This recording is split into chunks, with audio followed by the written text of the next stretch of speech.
Nós continuamos ainda a nos surpreender, mesmo quando já não deveríamos. Talvez somos humanos e esperamos que estejamos também a lidar com humanos, o que parece que não é o caso. Peço desculpas porque a temperatura mudou e se calhar ouvem com algum eco, mas o que eu quero transmitir é que a jurisprudência eleitoral moçambicana vai passar a ser uma referência do que um jurista não pode fazer nas grandes escolas de direito internacional. É uma vergonha. O Conselho Constitucional se apresenta como o maior incumpridor da lei. A veneranda presidente do Conselho Constitucional, em todo o acórdão, não conseguiu mostrar um parágrafo em que o Conselho Constitucional cumpriu a lei. Constantemente ia apresentando desculpas. Não, é que o prazo é curto. O que é isto do prazo é curto? Os partidos políticos, que são os maiores interessados no processo eleitoral, têm um prazo legal de 48 horas para interpor recurso em todo o país. Quer dizer, tem que interpor recurso distrito por distrito. Em cada um dos distritos submeter com um único mandatário nacional. E estes partidos políticos se organizam para o efeito. O Conselho Constitucional e a CNE têm 5 dias, mas sempre justificam quando um partido político entra. Há pouco tempo estavam a dizer que não, é que há um candidato que não submeteu recurso porque submeteu recurso extemporâneo. E os animadores do regime começaram a bater palmas. Aqui, não podemos tolerar, um partido precisa se organizar, como é que meter recurso fora de prazo? Esse recurso não vai ser analisado. Mas o Conselho Constitucional está a dizer-nos que não conseguiu emitir acórdãos que são de lei no prazo de 5 dias. Então, o Conselho Constitucional subverteu ou não subverteu a ordem constitucional? A primeira resposta é que subverteu.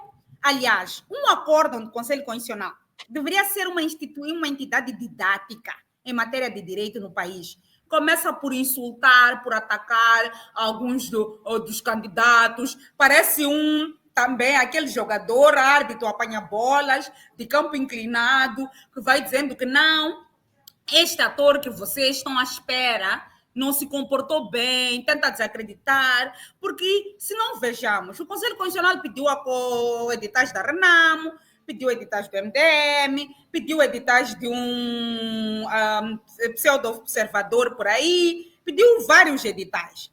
Não conseguiu depois, só analisou uns editais. Disse que há uns editais que têm uma discrepância em termos de eleitores, com o Conselho, com a CNE de 2 milhões de eleitores. Mas depois não disse que outras análises, que quadro comparativo encontrou dos outros, porque talvez te haveria de vir nos dizer que entre o número que encontrou nos editais que vieram do Partido Frelimo e o número que encontrou nos editais da CNE, talvez tenha discrepância de 16 milhões de eleitores. Nós não sabemos, porque só escolheu analisar um edital. Isto cria uma situação de uma intenção dolosa de tentar maquiar uma verdade. Mais ainda, o Conselho Constitucional diz também diz também que encontrou editais empolados. Usou uma palavra muito bonita para não dizer que quando recebeu os editais distritais, descobriu que os editais distritais estavam enchidos. A minha questão é, com a maior autoridade do direito eleitoral em Moçambique, encontra editais enchidos por parte de vários distritos do país, como disse, a generalidade dos distritos do país. Diz que esses editais, quando se somam, têm uma questão substancial, significativa de enchimento e adulteração de resultados. No entanto, decide validar esses resultados porque foi lá verificar. A minha questão é, quando um edital está empolado, quando uma urna está enchida, ou mesmo que não seja urna, quando as atas de apuramento distrital estão enchidas, acha que ainda é possível separar um por um e dizer que estes votos aqui são reais, porque encontrei mais de 2 atas que têm votos mais ou menos aproximados? Nos mostrou um tal método aí, que eu ainda vou falar sobre ele, que em nenhum momento prático consegue se vislumbrar algum sentido lógico, mas mais do que isso, uma base legal, que é o mandato do Conselho Constitucional. Então, eu sinto vergonha de um Conselho Constitucional desta natureza, com todo o respeito pelos venerandos, juízes, conselheiros, pela veneranda presidente. Eu sinto vergonha porque é vergonhoso o trabalho que o Conselho Constitucional fez.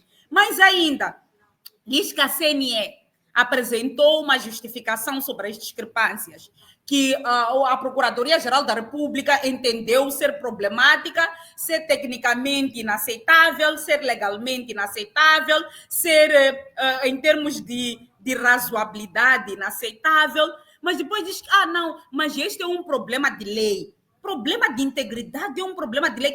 Nas próximas eleições temos que rever a lei. A pergunta é como é que se revê a lei para resolver um problema de integridade da Comissão Nacional de Eleições? Se percebeu que a Comissão Nacional de Eleições teve um papel negativo e que a Comissão Nacional de Eleições alegou que por causa do tempo não teve a capacidade de corrigir as discrepâncias que encontrou, por causa do prazo que era curto, não teve a capacidade de supervisionar e sancionar, mas acima de tudo de ir ao terreno. Por que se imiscuiu em fazer o trabalho da CNE, em vez de dizer à CNE, se o problema é tempo, como nós temos até janeiro para validação dos resultados de eleição, até dezembro para validação, porque não queremos interromper o mandato, ainda temos 2 meses, na altura que recebeu da CNE em outubro, ainda tinha 2 meses para o 23 de dezembro. Diria, eu estou a vos aumentar mais 2 semanas, mais 1 mês, para a CNE, como não tenha tempo suficiente, ir ao terreno, ir buscar essas evidências, ir fazer a recontagem como manda a lei. Não, entrou num quarto escuro, sozinho,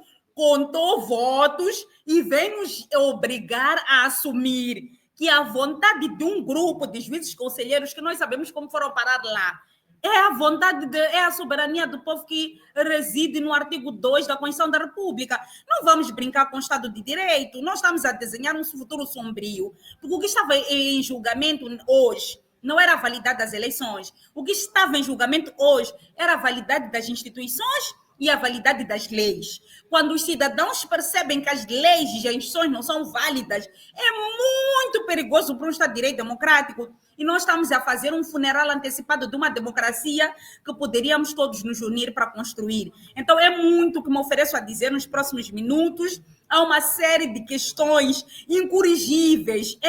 Quer dizer, aquele tipo de erros irreconciliáveis na postura do Conselho Constitucional, que deveria ser este guardião da nossa Constituição da República, mas que foi um autor de um grande atentado para com a nossa Constituição da República. Aliás, para qualquer pessoa que tem uma capacidade de raciocínio, é loucura dizer que foram validados dados que o próprio autor, que é a CNE, disse saber que não são reais na ata do dia 22 de outubro. Não teve tempo para apurar a verdade, não teve capacidade de cumprir o prazo, assume que enviou elementos falsos, mas o órgão fiscalizante está a dizer que está a validar, porque pediu para juntar uma série de atas e editais, e essas atas e editais não nos disse que semelhanças encontrou, que discrepâncias encontrou, só se concentrou em analisar parecia que tinha uma picuinha particular por resolver com esse tal ator que não nos está a explicar, e no final do dia não nos diz que o empolar de dados eleitorais, o enchimento das urnas, significa afetar a validade do nosso processo eleitoral.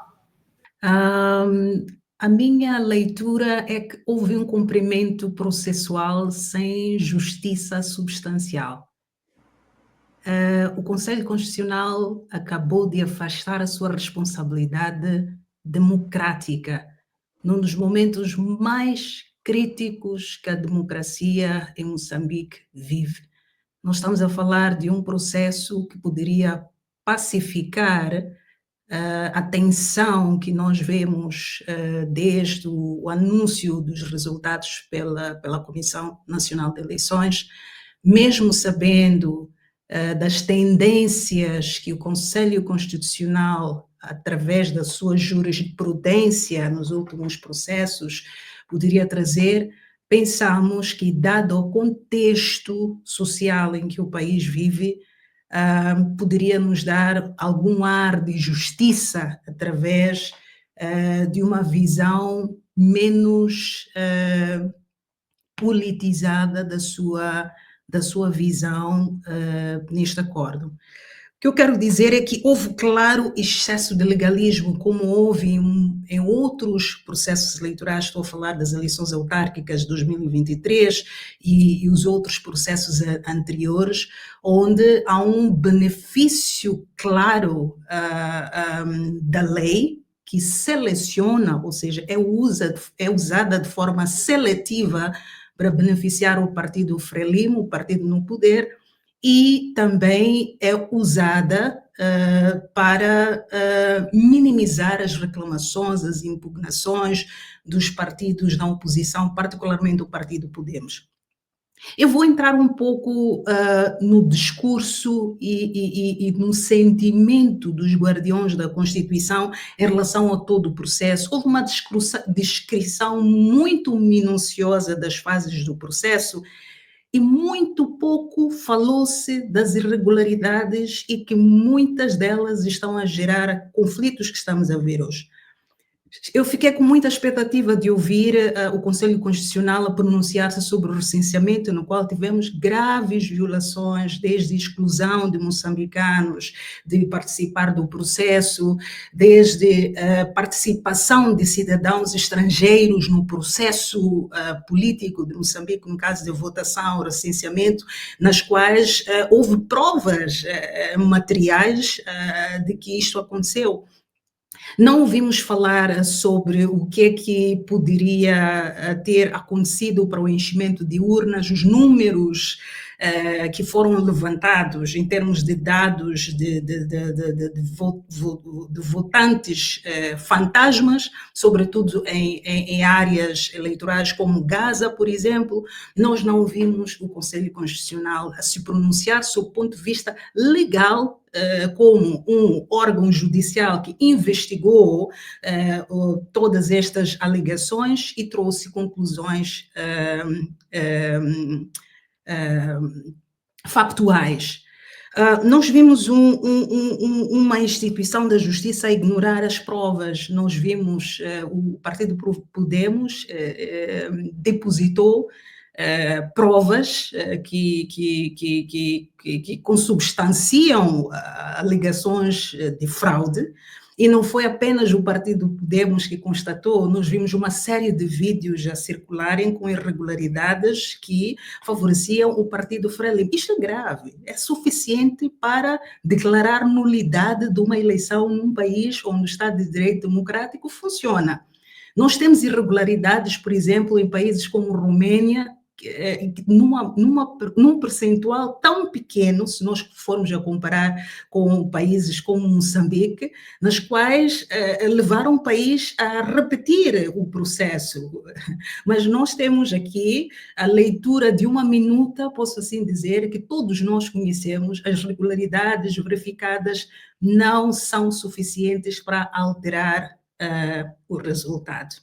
Nós não podemos ter uma instituição que legitima fraudes e associando-se a partidos políticos para alimentar injustiça eleitoral. A segunda questão é em relação à ignorância do que acontece na sociedade. Vi a reveneranda Presidente do Conselho Constitucional a pronunciar-se em relação à percepção que tinha em relação às manifestações, ao empurrar os manifestantes para um grupo, um movimento que apoia um dos candidatos, no caso Venâncio Munhane, vai ignorar uma série de insatisfação popular em relação a várias questões, não só sobre a questão do processo em si, né? Contra a fraude, a luta contra a fraude, mas também várias questões sociais que existem, que movem muitos moçambicanos que nem recensearam e que nem votaram nem no Podemos e nem no Venâncio a reivindicar por mudanças, não é?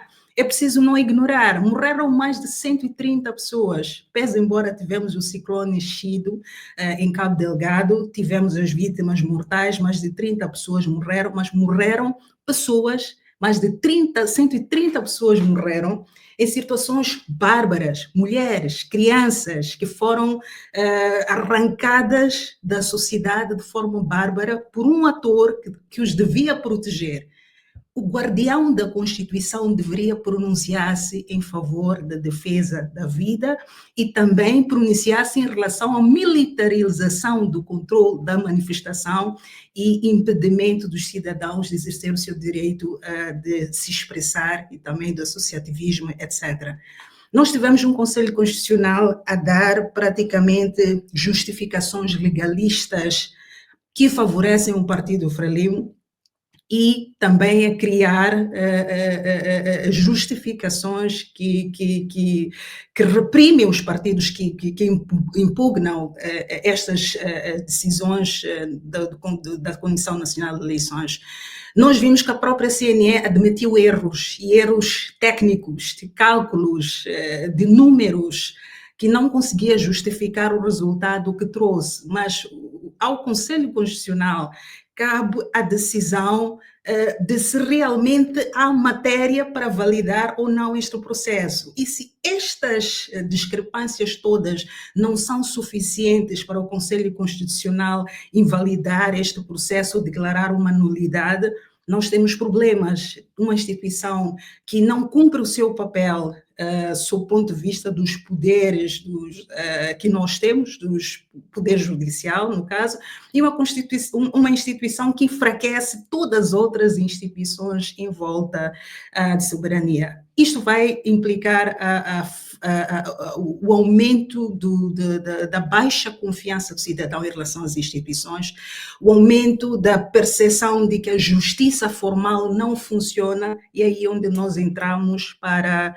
a desobediência civil, como o Borges estava a falar, e entramos também num ciclo em que não há mais confiança das instituições e as pessoas acabam por fazer justiça pelas próprias mãos. Agora mesmo que estamos a discutir, circulam imagens muito preocupantes, imagens que configuram num cenário parecido com guerra civil. Nós vimos estes cenários em vários processos eleitorais que falharam e que foram legitimados pelo Conselho Constitucional, e nós não estamos a pensar no futuro que nós vamos vivenciar como moçambicanos, e de qualquer forma nós não vamos ter uma paz sustentável com estes endossamentos legais de fraude em todos os processos eleitorais que nós vivenciamos. Selma, o Chapo já fez o discurso, ouviu-se também o senhor, o ex-presidente Chissano. Não sei se chegou de ouvir, consumir os discursos dos dois. Alguma indicação da parte de Chapo, de facto preocupado da situação que Moçambique está, disse alguma coisa que possa começar a aliviar os moçambicanos? O que é que conseguiste extrapolar aí do discurso de Chapo? Bom, Álvaro, infelizmente eu não ouvi o discurso do Chapo, não li nem ouvi, e ainda não tive tempo de ouvir reações, mas eu penso que eu não preciso fazer isso para entender que nós já iniciamos um clima de polarização e radicalização no nosso país. A Frelimo vai ser a pior vítima ou a maior vítima dessa radicalização. Nós estamos a assistir um fenômeno que nós jamais vimos desde a independência, que é a banalização do Partido Frelimo, das suas figuras mais importantes e da sua história. Nós estamos a falar de zonas rurais, onde se ganham as eleições gerais. As pessoas falam de terrorismo urbano e, sobretudo, o Partido Frelimo vem com essa narrativa de terrorismo urbano. Aquilo que aconteceu em Mecanhelas, alguns meses atrás, onde pessoas que suportavam o partido Podemos estavam a reivindicar e levantar questões contra a fraude eleitoral, e numa manifestação pela vitória de alguns membros do Partido Frelimo, onde a polícia dispara contra movimentos pró-Podemos. Aquilo foi um início de um cenário preocupante e visível. Eu penso que os episódios que nós vemos hoje não são novos. A única coisa nova aqui que aparece são as redes sociais. onde nós temos hoje liberdade para poder ver diferentes frentes da verdade, não é? Na altura de Afonso Mas de estas Gama, redes sociais, Selma, estas redes sociais não é que agora vão voltar a ser punidas, voltarão a passar no crivo, porque têm estado a fazer muito desses discursos, fake news, para eles todas as redes sociais que não trazem um discurso tendente ou tendencioso a favor deles, é tudo fake news, é tudo perigoso, é tudo pró-terrorista. O que é que vai acontecer com as redes sociais? bom, eu ainda ia chegar lá. Não estou a falar de discursos de pessoas que estudaram nas redes sociais. Quando eu digo que as eleições gerais ganham-se nas zonas rurais, é porque as cidades não têm capacidade demográfica para eleger partidos e líderes e candidatos, não é? A maior vergonha é a Frelimo ter visto grandes derrotas nas urnas nas zonas rurais, onde não há acesso à informação. E foi um choque muito grande. Não é? Nunca se imaginou que o Venâncio Molhano iria sair do Partido Renamo, que é um partido histórico, é um patrimônio de Moçambique, para ser eleito daquela forma. É uma humilhação muito grande. Agora, senhores, vermos a população queimar sedes do Partido Frelimo em zonas como Gaza, queimar, destruir ícones históricos, como, por exemplo, a pessoa que deu o primeiro tiro em Cabo Delgado, imagem de Chipande, isso é uma aberração grande. Isto não é provocado por movimentos como o de Venâncio, fala-se de populismo, extremismo, etc. Quer dizer, tenta-se criar narrativas ideológicas para justificar o comportamento da população. O que nós estamos a ver agora é a rejeição do Partido Frelimo a nível das bases. Imagina agora com este veredito do Conselho Constitucional, as instituições judiciais a legitimarem aquilo que não é a vontade popular. A preocupação que o Edson estava a dizer é com isso, é exatamente isso. Nós vamos assistir um país insustentável, que já estava insustentável. O que vai acontecer agora é que a próxima governação, eu não sei o que o Chapo disse, mas eu quero imaginar que vai ter que conter esta escalada de violência. O que vai acontecer é que o país que já está pobre, falido, não tem dinheiro para investir em setores sociais como saúde e educação, etc., vai ter que investir na segurança. E já está a investir. Nós vimos investimentos fortes para conter as manifestações, não é? Vai ter que investir na segurança, vai se tornar mais autoritária ainda e vai se radicalizar os comportamentos violentos em Moçambique. Já temos a crise em Cabo Delgado. Já temos os tais chamados terrorismos urbanos. Agora, eu me pergunto, quem é que vai investir em Moçambique?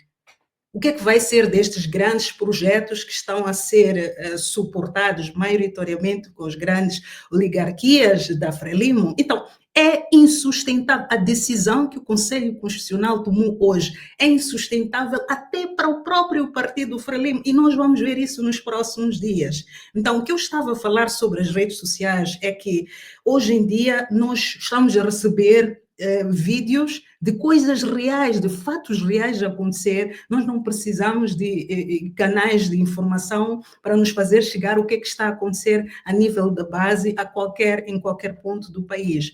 Então, é preciso percebermos que nós não vamos esperar dias bons. A nossa paz já está beliscada e piorou ainda com esta decisão de validação de resultados fraudulentos do Conselho Constitucional, mas isso já revela um problema antigo, que é da paralisia das instituições. Estas instituições estão paralisadas porque nós temos um Estado que é monitorado e gerido pelo Partido Frelimo. E como o Partido Frelimo está em crise, o Estado também entra em crise, as instituições não funcionam. Nós precisamos de uma ruptura. Eu espero que esta mensagem chegue aos dirigentes da própria Frelimo para perceberem que aqui não é uma questão de jogo político. As pessoas que estão na rua, as pessoas que estão em casa, nós que estamos aqui, todas nós temos um denominador comum em termos de mensagem. Precisamos de uma ruptura, porque do jeito que está já não é sustentável. Agora, insistir nesta narrativa, sem dúvidas, vai destruir mais o país, mais do que já está. Quitéria, chegou a sua vez novamente. Portanto, estamos em discurso de Chapo, discurso de Chissano, e não só. Ouviste muito daquilo que foi dito aqui e se tens talvez alguma réplica também a acrescentar. Quitéria. O presidente Chissano fez um discurso muito irresponsável e prefiro nem me ater neste discurso, porque para a dimensão daquilo que ele representa para o país foi bastante infeliz. Agora, eu queria puxar um pouco por algo que a Selma muito bem levantou, que é o fenômeno de redes sociais. Eu cá comigo, por característica da geração do qual faço parte, precisava dizer, mas como é que esta gente não está a entender bem esta questão da integridade e da verdade, que é algo tão fácil de malear, de compreender, mas depois eu disse, sim, de facto, o elemento novo é a internet. De tal forma que eles têm alguns conselheiros até bem posicionados. Têm estado a dizer a eles, não se preocupem, isso aqui é água de boca dura, as pessoas vão sair à rua uns diazinhos, vão partir um pouco, depois vão se cansar, vão voltar para casa, porque sempre foi assim, nós sempre roubamos, afinal, qual é o problema desta gente se esses roubos são sistemáticos, nunca houve eleições sem roubo? Quer dizer, naturalizaram tanto o roubo, naturalizou-se tanto a falta de integridade que eles já que ficam escandalizados hoje conosco por defender essa verdade. Quer dizer, é tipo, mas essas pessoas só podem ter recebido dinheiro de algum lugar para falar da verdade, porque numa mente que sempre foi governada por uma economia, por um sistema de decisão baseado na economia, baseado nas transações, não é concebível que as pessoas no momento parem e digam, nós queremos verdade, só verdade. Não interessa se o país vai voltar para trás, se vamos começar de zero, se vamos ter problemas de entrar alguém sem experiência. Não interessa. Nós queremos a verdade. Nós queremos reconstruir. Nós queremos refundar o Estado. Nós queremos o direito à autodeterminação que nos prometeram. Nós queremos essa tão almejada liberdade. Quer dizer, é sobre isso que as pessoas estão a falar, mas é muito difícil de compreender, porque não faz parte do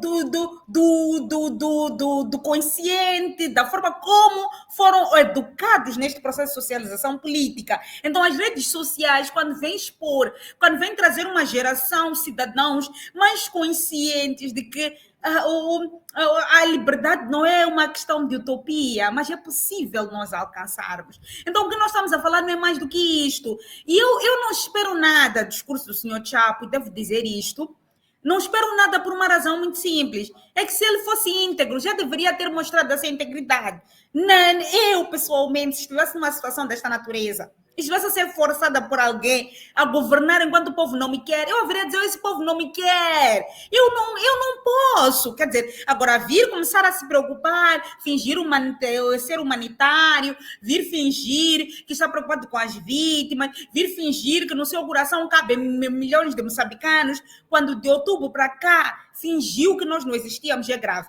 Eu conheço uma pessoa bem posicionada da praça, muito bem posicionada da praça, que antes do dia 7 de novembro, disse a pessoas próximas a si, olha, estou a pedir de dia 6 a dia 8 de novembro, essa coisa de direitos humanos não existe. Não falem de direitos humanos, vamos voltar a falar no dia 9.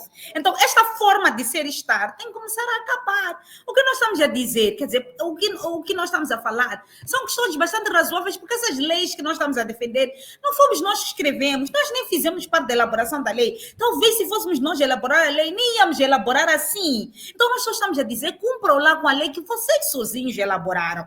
Alguém ligou-me e disse, Quitéria, fala lá com as pessoas, porque hoje, as pessoas agora, nem ligou, mandou mensagem, as pessoas, parece que estão a exagerar. Eu sinceramente disse, desculpa com todo respeito, mas quem exagerou foi a Frelimo. Exagerou, mas exagerou de tal forma que eu até perdi forças para falar com alguém, para apelar a qualquer coisa que seja, porque exagerou, porque não tem humildade, porque não tem capacidade de medir os limites do razoável. E tudo isto vai ter consequências sobre aquele polícia que está a ser colocado tipo kamikaze, que alguns deles pensam que são heróis, porque hoje é helicóptero, mas a Frelimo, como viram na primeira fase das manifestações, não tem dinheiro para colocar aquele helicóptero a sobrevoar mais de uma semana. Depois, aquele polícia vai ficar à sua sorte sem o helicóptero a sobrevoar. A Frelimo hoje vai colocar blindados na rua. Pode até trazer militares estrangeiros, mas não vai ter condições para manter aqueles militares estrangeiros em estado de sítio durante muito tempo aqui na cidade. Vai chegar o momento de se tomar posse, de se viver, de se governar, mas as pessoas que estão a perder um filho baleado por causa de se defenderem em verdade, as pessoas que estão a perder sangue, as pessoas que estão a perder capacidade de locomoção, as pessoas que estão a ficar presas, condenadas a multas. Essas pessoas, o povo nunca morre, sempre vão ter alguém aqui que há de se recordar. Então vão governar a quem? Vão governar como? Se criam uma situação tão desprezível, mas diga-se tão desprezível a este nível.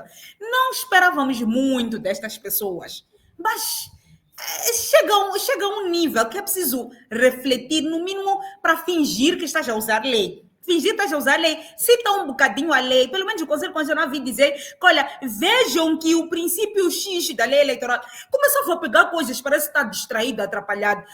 O princípio da impugnação prévia. Mas não mostrou que houve alguém que não respeitou o princípio da impugnação prévia, largou.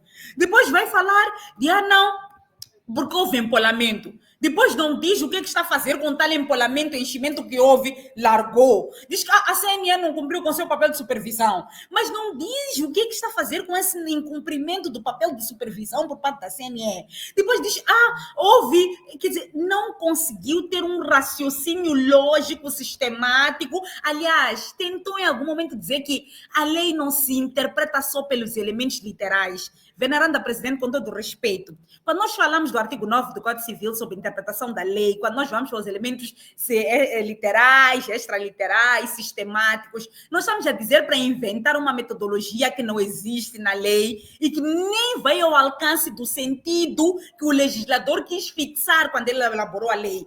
A interpretação da lei, talvez está a tentar pensar que nós somos incautos, que nós não sabemos nada sobre lei, mas quando se fala de interpretação da lei, é tentar perceber. Quando a pessoa elaborou a lei, queria alcançar o quê? Qual era o direito, o bem que pretendia se proteger com aquela lei?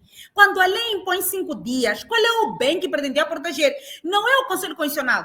Quando o partido político passa, 48 horas, dizer que não pode analisar o recurso porque expirou o prazo, mas quando é sua vez vir dizer que não, o período de 5 dias é pouco, por isso nós não conseguimos ir verificar o que estava em causa. Dizer que há tribunais distritais que estiveram bem, ordenaram a recontagem de votos, depois fingir que por demência se esqueceu o que é que faz com esses tribunais distritais que ordenaram recontagem, ordenaram repetição de eleições e dizer que está a proclamar. Quer dizer, uma contradição, um paradoxo sem sentido nenhum, que de alguma forma nos toma como burros. Quer dizer, mas quem acaba se passando o certificado de ignorância e que devemos dizer com toda a coragem e ousadia é o próprio Conselho Constitucional. O CC no ano passado cometeu erros que deveria, aliás, o CC ano passado no acordo de validação das eleições disse que havia problemas que eram de ordem legal, que deveriam ser resolvidos. O Conselho Constitucional é que suscitou a revisão da lei eleitoral este ano. Por que na revisão da lei eleitoral não colocou todas essas questões que hoje diz que volta a ter problemas com a lei eleitoral? Está a tomar-nos por idiotas, está a nos tomar por quê? Depois desta questão dos prazos legais, os artigos 124 a 125 da lei orgânica do Conselho Constitucional falam sobre a proclamação dos resultados eleitorais. Dizem que a proclamação é feita em acórdão específico. Mas os artigos 121 a 123 falam da tramitação processual dos recursos. E dizem claramente que um recurso não se junta na proclamação. Não venham desfilar uma ignorância que nós sabemos que vocês não têm, porque vocês são professores de direito. A lei diz que você tem que produzir um acórdão específico sobre cada um dos recursos e não fez. O Conselho Constitucional violou a lei. Quem está a alterar a ordem constitucional neste país, que está a aprovar eleições validadas por via de um PowerPoint, é o Conselho Constitucional, que não está a ser responsável, que está a ser um órgão irresponsável. O sangue dos moçambicanos que está a jorrar hoje está nas mãos dos juízes conselheiros do Conselho Constitucional, incluindo da presidente. As pessoas estão a morrer culpa do Conselho Constitucional. Não é para dizer que não, as pessoas estão a manifestar mal. Durmam com a consciência bem pesada de que vocês hoje mataram pessoas, de que vocês hoje prenderam pessoas, de que vocês hoje carregam sangue de pessoas, com a vossa irresponsabilidade, com a vossa falta de patriotismo, com o vosso distanciamento em relação à lei, porque nós não vemos nenhuma diferença entre o que fez o Conselho, a CNE, que vocês criticaram, e o que fez o Conselho Constitucional. Quando uma Procuradoria-Geral da República ganha coragem para dizer que essas eleições realmente a justificação do Conselho Constitucional não é nem tecnicamente, nem legalmente razoável, o Conselho Constitucional não tinha outro caminho senão vir dizer que estas eleições não têm condições para recontar e virmos tentar contar uma história da carrochinha para explicar que recontaram votos porque a CNE não é credível. Eu gostei muito dessa parte. A CNE diz, o Conselho Constitucional disse que não podia remeter a recontagem como manda a lei, porque a CNE não é credível. Logo, por silogismo, se a CNE não é credível, logo as eleições não são credíveis. Se a CNE não é válida, logo as eleições não são válidas. Se a CNE não é capaz de reconstituir o processo e é preciso inventar uma figura não prevista na lei para recontar de forma criminosa, logo as eleições são inválidas e os senhores vão pagar, ainda que nos persigam ao nível das instituições, vão responder de forma constitucional, de forma legal, por todo este crime organizado que implantaram hoje a responder aos interesses de um partido político que criminosamente tem estado a fazer chorar sangue dos moçambicanos ao nível nacional.